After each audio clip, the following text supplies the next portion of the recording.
How Vikings built winter-proof ships that could survive frozen seas. In the far north, where the sun slips away for weeks at a time, where ice creeps across the sea like a living thing, and winter hangs heavy on the world like a steel-gray shroud, the Vikings carved a path through the frozen unknown. Most civilizations feared winter. The Vikings challenged it. And on waters where ordinary ships splintered, theirs endured. But how? How did a people with hand tools, no steel mills, and no modern science create ships that could survive the crushing jaws of frozen seas? Their secret wasn't magic. It was mastery of wood, of engineering, and of the brutal northern world they called home. This is the story of how the Vikings built winter-proof ships, ships that didn't just float, they conquered the world of ice. Before we can understand the Viking ship, we need to understand the battlefield it was born into. In Scandinavia, winter is not a season. It is a force. The fjords freeze at the edges, winds roar down from the mountains like invisible beasts. Sea ice forms without warning, thick enough to trap a vessel, thin enough to swallow a man. To cross these waters, a ship needed to be flexible, yet strong, fast, yet able to withstand storms that could rise from clear skies in minutes. A ship needed to be alive, able to twist, bend, and endure. The Vikings built exactly that. But they didn't simply invent these ships. They learned them. From forests, from storms, from the bones of failed voyages, and from a deep tradition shaped by centuries of living alongside the sea. Choosing the right wood. A Viking ship began long before the first plank was shaped. It began in the forest. Viking shipbuilders walked through trees the way modern surgeons examine a patient. They looked at the angle of a branch, the curve of a trunk, the way the grain twisted inside the wood. Their ships were not carved from wood. They were carved with the wood, letting its natural lines strengthen the vessel. The preferred timber? Oak. Dense, tough, capable of bending without breaking. Oak could withstand impacts, icy waters, and the constant flexing of waves. But not just any oak. Shipbuilders sought trees that grew slow in cold soil, wood with tight rings, perfect for resisting winter's assault. Some shipyards even reserved knotless oaks for critical parts of the hull. Imagine it, a master shipwright tapping a tree with a small axe, listening to the vibration. A hollow sound meant weakness, a bright sound meant strength. These choices determined everything: how the ship would glide, how it would twist, and whether it would survive a winter storm or vanish beneath the ice.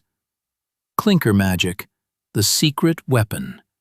If there was one Viking innovation that terrified the sea itself, it was their hull construction technique, clinker building.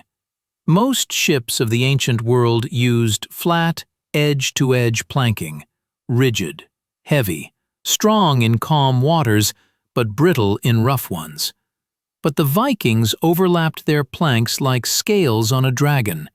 Each plank lay atop the next, fastened with iron rivets and sealed with wool and tree resin. This created flexibility, a ship that moved with the waves instead of fighting against them. In winter this mattered. When ice pressed against the hull, a rigid ship cracked. But a clinker-built hull flexed subtly, distributing pressure. It didn't shatter. It survived. The sound of a Viking ship sliding into icy water wasn't a single splash. It was a hiss, a whisper, as if the sea recognized a worthy opponent. The knees, the ribs, and the framework of survival. The skeleton of a Viking ship held another winter secret: naturally curved timbers. Instead of forcing straight wood into arches, Viking builders used tree branches and roots that already had the desired shape. Why? Because nature doesn't produce weak curves. A branch that grows in a bent shape is incredibly strong. Its grain follows the line of the curve. By using this wood for the knees and ribs of the ship, the Vikings created a frame that could take tremendous stress. Picture a sheet of ice slamming against the hull. The ship groans. It flexes. But those naturally curved ribs absorb the force like shock absorbers in a race car. To the Vikings, this wasn't engineering.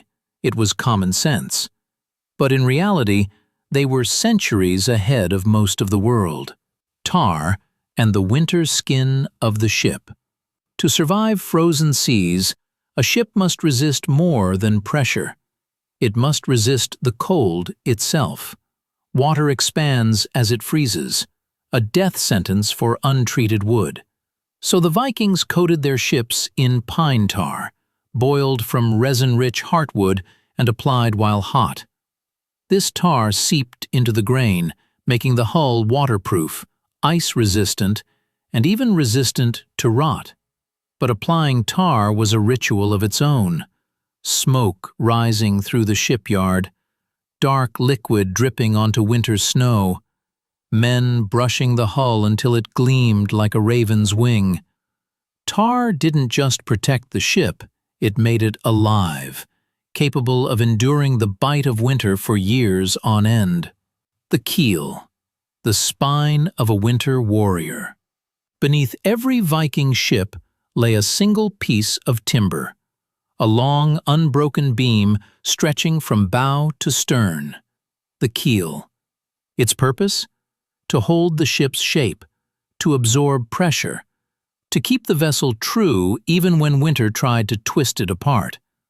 The Vikings crafted their keels from massive oak trunks, hunted in the deepest parts of the forest. A good keel wasn't straight, it had a gentle, natural curve, a curve that matched the shape of the sea. This wasn't coincidence. It was intention. When waves lifted the bow, when ice threatened to lock the ship in place, the keel allowed the entire vessel to flex along its length, without breaking. Many cultures built stiff, heavy ships. The Vikings built living ships, vessels that moved like animals, that breathed with the sea. And in winter, the keel was their heartbeat. The winter sail, cloth born from battle. It's easy to forget that Viking ships were not merely rowed, they were sailed, even in the coldest months. But a winter sail, that was no simple thing. A sail had to withstand freezing rain, sudden gales, and the violent snap of icy winds. So Vikings wove their sails from thick, tightly packed wool, heavy, durable, and when coated with animal fat or fish oil, nearly waterproof. Imagine the scene, a crew unfurling a frozen sail, the fabric stiff like a sheet of armor, wind slamming into it with the force of a hammer, the ship surging forward, cutting through black winter waves. But a Viking sail was more than power, it was control. It allowed them to angle sharply against the wind, to maneuver through narrow fjords, to escape winter storms by outrunning them. And when the seas froze and the wind died, the oars took over. Oars, the muscle against the cold. The Vikings carved their oars from ash, a wood both flexible and strong, perfect for rowing in icy water where a brittle oar could snap and spell death for everyone aboard. On winter voyages, oars were not optional. They were survival. A ship caught in ice needed muscle to break free. A ship caught in a fjord needed strength to push against the wind. And a ship caught in the silence of a freezing sea needed to create its own momentum. But rowing in winter? It was agony. Picture it. Frost forming on beards, hands numb despite wool gloves, snow swirling across the deck, every breath a cloud of steam. Yet the Vikings pulled their oars in perfect rhythm, the heartbeat of a crew refusing to surrender. Their oars were not just tools, they were weapons against winter. Seams that wouldn't surrender to ice. Where other ships leaked, Viking ships held. Their secret? Caulking made from wool, animal hair, moss, and pine tar. The Vikings packed this mixture between each overlapping plank. The tar hardened, the wool expanded, and the moss formed a natural sponge. This created seams that weren't merely waterproof, they were dynamic. As the ship flexed in winter seas, the seams flexed with it. Where rigid caulking would crack, Viking caulking breathed. In the bitter cold, when wood contracts and gaps appear, their seams sealed tighter, almost as if the cold itself strengthened the ship. It was one of the many reasons their vessels could remain at sea for weeks, even in winter. The bow that could break ice. To survive winter waters, a Viking ship needed one more thing: a bow designed to cut through the most brutal conditions. The bow of a longship was narrow and sharp, rising upward in a sweeping curve, often decorated with a dragon or serpent head, but underneath the artistry lay pure functionality. That prow could break early-season ice, shove aside floating chunks, and ride up on top of freezing waves rather than plowing through them. The secret was the shape. Not flat, not blunt, but a spine-cutting design that divided the water and forced ice downward and away from the keel. A Viking ship didn't smash the Arctic, it danced through it. Fire and frost, survival on deck. Even the strongest ship was useless if the crew froze before reaching their destination. A winter voyage wasn't simply a test of craftsmanship, it was a test of human endurance. Viking longships had no cabins, no enclosed decks, no sheltered spaces for warmth. Everything, sleeping, eating, repairing gear, happened under the open sky. So how did sailors survive the bone-breaking cold? Layered clothing. Their clothing was an arsenal against winter. Wool tunics, layered cloaks, fur-lined boots, leather mittens, seal fat-coated outer garments for waterproofing. Wool remained warm even when wet, a priceless advantage when icy waves washed across the deck. Fire without flame. Open fires were suicidal at sea, but the Vikings carried embers in sealed clay or iron containers. These smoldering coals produced heat without open flame, acting like portable heaters during the coldest nights. Shared warmth.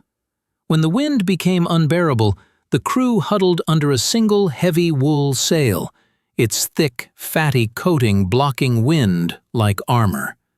In the dark Arctic hours, men whispered sagas to stay awake, to stay warm, to stay alive. And always, the ship creaked around them, a reminder that winter pressed from every angle, but had not yet won. Supplies that could not freeze. Food was life. But in winter, food was also a battle. Rations had to resist spoilage, survive freezing temperatures, and provide massive amounts of energy. A winter-ready Viking ship carried 1. Hard bread, flatbrow. Thin, durable, nearly indestructible. It could freeze solid and still be edible. 2. Dried fish. The Vikings called it the iron rations. Packed with protein, it could last months without rotting. 3. Smoked meat. Preserved with salt and smoke, safe even in bitter cold. 4. Butter, tallow, and whale blubber. Fat was fuel. It kept the body warm better than anything else. 5. Mead and weak ale. Water could freeze. Water could rot. But ale? Safe. Drinkable. and morale-boosting. Every meal on a winter voyage was chosen with purpose. Every bite kept fingers moving, kept rowers rowing, kept frostbite at bay. Winter repairs in a world of ice. Winter did not forgive breakdowns. A cracked plank, a split oar, a loose rivet. Any one of these could mean death. So the Vikings traveled with a floating repair shop. The toolkit. Iron rivets, wooden pegs, spare planks of oak and pine, tar pots, wool caulking, hammers, augers, knives. They even carried sharpened scrapers to remove ice from the hull during calm moments. On deck. Carpentry. Repairs often happened in darkness, in snowstorms, with waves crashing over the ship. Imagine a carpenter kneeling on a slippery deck, ice crunching under his boots, hammering a rivet into place while the hull flexes under him like a living animal. Tar. Reheating. Tar thickens in cold. To apply it, Vikings placed small clay pots near embers, warming the tar until it flowed again. Hot tar, steaming in winter air, was one of the most familiar scents of a Viking voyage. Winter superstitions and spirits of the sea. The Vikings did not enter winter seas unguarded. They carried rituals, symbols, and beliefs as old as the North itself. The Draugr, the dead of the sea. Sailors believed the spirits of drowned men wandered winter waters, pulling ships into darkness. To protect themselves, captains carved runes into the keel and mast before departure. The weather spirit's sacrifice. Before setting sail, crews tossed bits of food or silver into the sea, an offering to Aegir, the sea god, to buy calm waters. The forbidden whistle. Whistling on a ship was believed to summon storms. In winter, this was absolute taboo. The wolf wind. If a storm howled like wolves, it was said to mean Odin himself watched the voyage. Men rowed harder during these winds, not out of fear, but out of pride. Superstition or not, these beliefs kept men alert, focused, and united during the most dangerous season on Earth. Winter voyages that made history. Viking ships didn't just survive winter seas. They shaped history because of them. 1. The Saga of Ottar, the Winter Explorer. In the late 9th century, the Norse adventurer Ottar sailed north toward the Arctic ice to trade walrus ivory and explore unknown lands. His winter-hardened ship pushed farther into frozen waters than any European vessel had dared. 2. The Greenland Crossing. The journey from Iceland to Greenland was brutal, frigid, and unpredictable. Yet Norse settlers made this crossing repeatedly, sometimes through storms, sometimes through ice. Their ships made colonization possible. 3. The Winter Raids. Monasteries and coastal towns assumed they were safe when the seas froze. They were not. Viking longships approached silently through snow-covered waves, striking when no army expected them. Winter became a weapon. 4. The Norse in North America. Some historians believe that at least one Norse expedition toward Vinland took place during the colder months. Their arrival in a new world was possible only because their ships were as fearless as the men who built them. The shipbuilders, keepers of winter secrets. Long before a Viking ship saw the first wave, long before a crew sharpened their axes or prepared their winter rations, its fate rested in the hands of a small group of craftsmen, men whose knowledge was whispered, inherited, guarded. The skipasmiðir, shipwrights. To the Norse, a skilled shipbuilder was as valuable as a chieftain or a warrior, because without him, there was no voyage, no exploration, no conquest. He was a creator of the impossible, and winter? Winter was his greatest adversary and his greatest muse. A ritual of wood and spirit. Before the first tree was cut, the shipbuilder performed a quiet ritual. He placed his hand on the trunk, spoke to it, asked permission to use its strength. It was not superstition. It was respect. The wood would soon face roaring seas, crushing ice, and winds that could tear a man apart. It deserved honor. Choosing the winter trees. Winter shipbuilding began in winter forests. Trees grown in cold climates had tighter rings, denser fibers, and far greater resilience. Shipbuilders sought Alexandrak with little twist, Paquin with straight grain for masts, naturally curved roots for ribs, Grappilliant ash for oars, spruce for flexible planking when oak was scarce. These men read trees like maps. Every knot was a story. Every curve was a clue. They selected timber the same way a blacksmith chose iron, with absolute precision. We shape the ship, but the sea finishes it. This Old Norse saying captures the heart of Viking shipbuilding. Even the best shipwright in Scandinavia could not build a ship fully prepared for winter. The sea itself finished the work. The first voyage test. When a new ship launched, it was sent into rough water on purpose. Not calm seas, but violent surf, icy rivers, conditions that pushed the hull to its limits. Only then did the builders know where to add reinforcement, where to re-soften seams with tar, where the ribs needed trimming, where the keel needed smoothing. Sometimes the ship passed its trial. Sometimes it cracked. Sometimes it nearly drowned its crew. When that happened, there was no shame, only knowledge. The sea was teaching the builders how to perfect the next vessel. The art of flexibility. The greatest secret of Viking ships wasn't brute strength. It was flexibility. Modern engineers call it elastic deformation, a structure bending without breaking. The Vikings understood this intuitively. Every plank overlapped. Every joint allowed subtle movement. Even the keel had a gentle curve that allowed it to breathe under pressure. When ice squeezed the hull, a Viking ship didn't resist. It yielded, like a bow pulled taut but not snapped. This made their ships astonishingly durable, capable of absorbing stresses that destroyed stiffer vessels.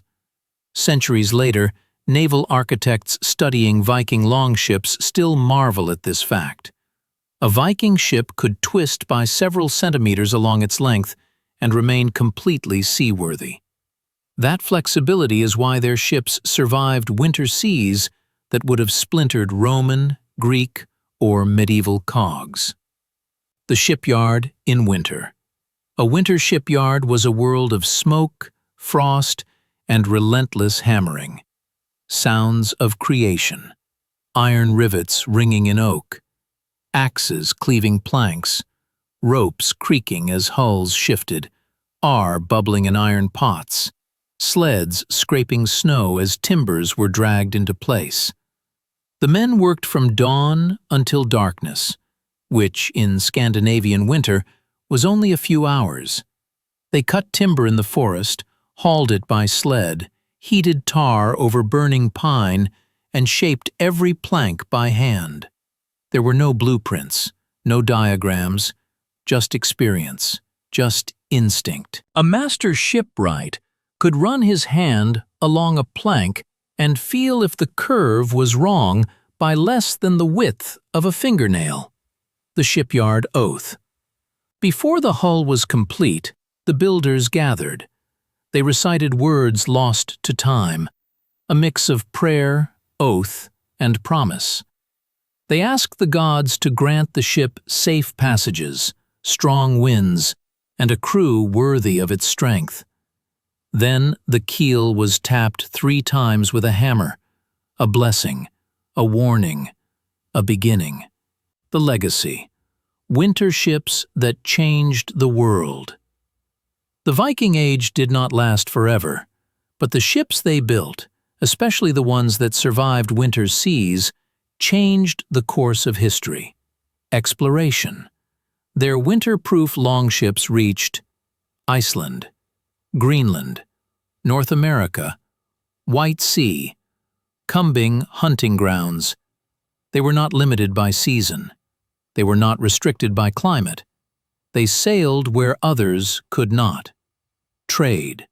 Winter sailing meant they reached markets months before rivals, carrying furs, walrus ivory, whale oil, and iron. Their ships made them the economic powerhouse of the North. Warfare. Winter raids shocked Europe. The season that protected monasteries and villages became their greatest vulnerability. A Viking longship cutting through a frozen dawn was a nightmare made real. Engineering legacy. Their methods inspired medieval shipbuilding, organization, clinker craft, flexible hull designs, Dantic exploration vessels, leaker, shallow draft naval ships. Even today, nearly 1,000 years later, engineers and archaeologists stand in museums looking at Viking ships and whisper the same words. How did they do this with nothing but hand tools? And the winter as their teacher, the final image. Picture it, a fjord wrapped in snow, the sky pale and cold, a longship sliding across the water with a whisper of wind in its wool sail.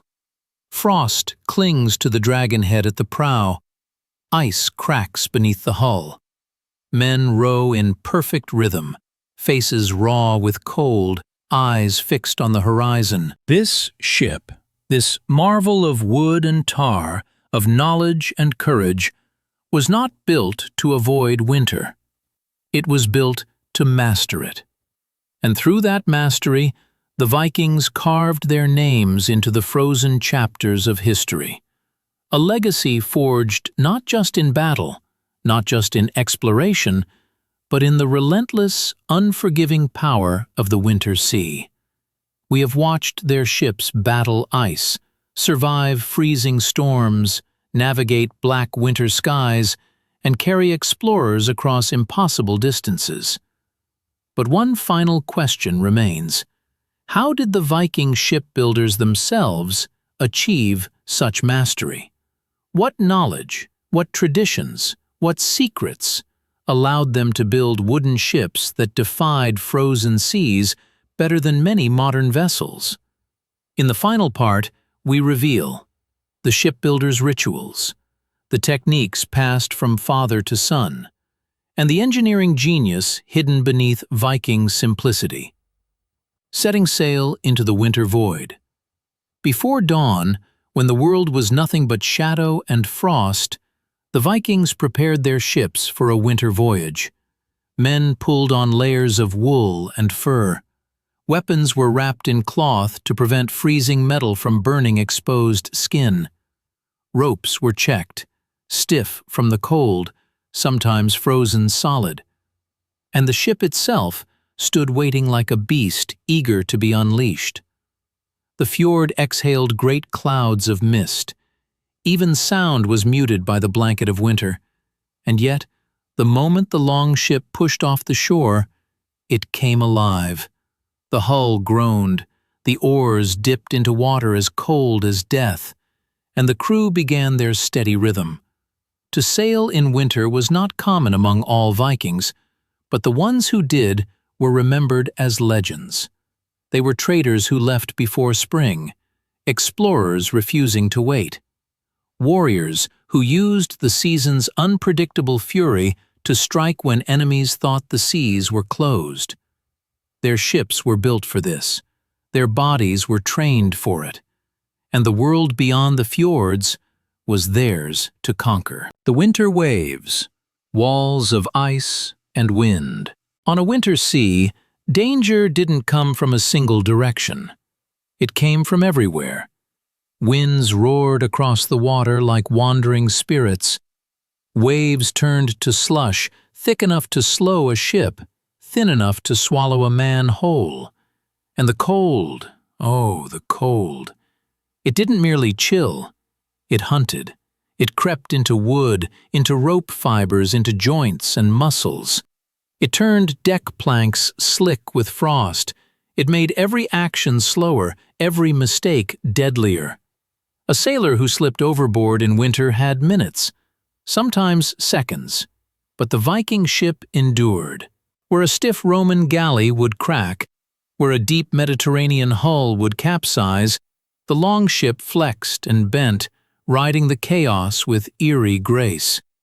The overlapping planks hissed as waves froze on impact. Tar cracked, then resealed as the wood warmed from motion. The hull trembled beneath the strain. But it held. The Vikings trusted their ships because their ships had earned that trust, across generations of men who challenged the winter sea. Navigation when the sky disappeared. In summer, the Vikings navigated by stars, the sun's arc, and the flight of birds. But winter skies? Often nothing but darkness and cloud. No stars, no sun, no horizon, just a black void. So how did they find their way? With tools far ahead of their time. The sunstone, a crystal, likely Icelandic spar, capable of splitting light even through cloud cover. By rotating it, navigators could find the direction of the hidden sun, a priceless secret on the winter sea. Coastal memory. Vikings memorized every curve of the coastline, every fjord and cliff face, every scent carried by the wind. They navigated by smell, by the sound of waves hitting rocks, by the feel of currents beneath the hull. Dead reckoning, speed, direction, time. Calculated constantly. In winter, navigation wasn't science. It was instinct sharpened into art. A wrong turn meant drifting into dangerous ice floes or vanishing into the endless North Atlantic. But Viking navigators rarely failed, because they had spent their lives reading the sea as though it were a living book. When the sea turned to ice. Even a Viking ship, with all its flexibility and strength, could not ignore the most terrifying winter threat. Sea ice closing in. A longship caught between two drifting sheets of ice could be crushed like an eggshell. But the Vikings were ready for this. Strategy 1. Ride the ice. If small ice broke around the hull, Vikings rowed hard, forcing the ship to glide on top of the slush. The longship's shallow draft allowed it to skim across semi-frozen water like a sled over snow. Strategy 2. Break the ice. The sharp bow wasn't decoration. It was a tool. It could wedge into young ice and fracture it, making a path wide enough for the ship to pass. Strategy 3. The ice pole technique. When oars became useless, the crew used long poles to push off ice blocks, guiding the ship through cracks as narrow as rivers. Strategy 4. Beaching the ship. Viking ships were so light, the crew could drag them onto land if necessary. When seas froze too thick, they pulled the vessel ashore and carried it along beaches or riverbanks until open water appeared. Their ships didn't just survive frozen seas. They escaped them. They adapted to them. They mastered them. The night of the black ice storm. Imagine this. A Viking crew sailing at twilight, snow falling sideways, wind howling like wolves across the fjord. The ship crests a wave, and suddenly the world goes silent. The water has turned to black ice. Not the thick, solid kind, the deadly kind. Paper thin, invisible, spread across the sea like a trap set by the gods. The ship hits it. Ice cracks. The hull trembles. One wrong move, and the entire crew will be swallowed. But the Vikings react instantly. Oars are lifted. The sail is pulled tight. The helmsman angles the bow into the wind, and the longship slides across the fragile ice sheet, balanced perfectly by its shallow hull and the evenly distributed weight of the crew. The ice groans beneath them, cracks spiderweb across the surface, men hold their breath. And then, a burst of water. The ship breaks free, dropping back into black, freezing waves. The men laugh nervously. They've survived what would have destroyed any other vessel, not because they were lucky, but because their ship was built for moments exactly like this. The Vikings built ships not as machines, but as living companions. Companions that fought the winter sea with them, that bent, flexed, and endured the crushing cold, that turned one of the world's harshest environments into a highway of exploration and conquest. In the next part, we reveal the final secrets: how Vikings kept their ships warm and functional in deadly cold, the rituals and superstitions tied to winter voyages, and the incredible winter expeditions that proved their ships were almost unstoppable. Each element of the ship, the keel, the ribs, the tar, the sails, was a piece of a puzzle that allowed the Vikings to do what few dared: sail in winter. But a ship is only as strong as the men who sail it, and Viking winter voyages were not simply technical feats. They were tests of courage, of discipline, of endurance against a season that killed without mercy. In the next section, we follow the Vikings onto the winter sea, where their ships reveal their true power.